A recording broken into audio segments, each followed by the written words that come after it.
La bourse de Paris est orientée à la baisse ce mardi. Le marché est affecté par le repli de Wall Street, même si les dernières statistiques américaines ont été meilleures que prévu, ce qui pourrait renforcer les anticipations de hausse des taux. Et peu avant la fermeture, aujourd'hui, le CAC 40 était en baisse de 0,30% à 4300,22.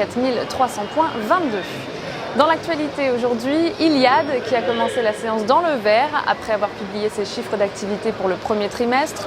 Sur cette période, le chiffre d'affaires de la maison mère de Free a progressé de 6,6% à 1,145 milliards d'euros.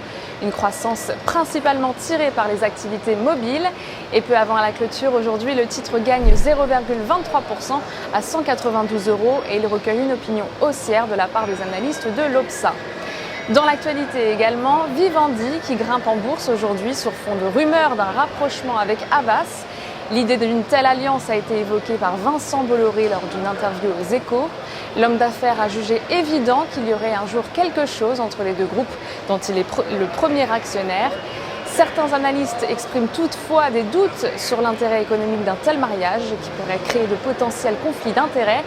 Et peu avant la clôture, aujourd'hui, le titre gagne 1,40% à 19,94 € et les analystes de l'Obsa lui donnent une opinion haussière.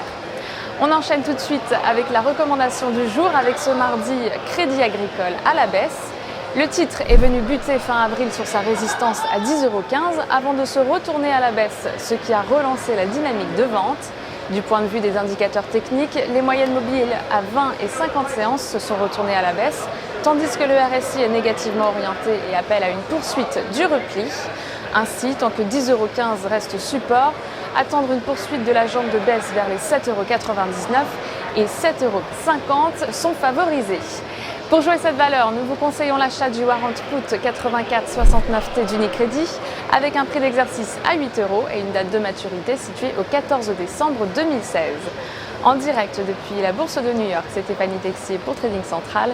À très bientôt.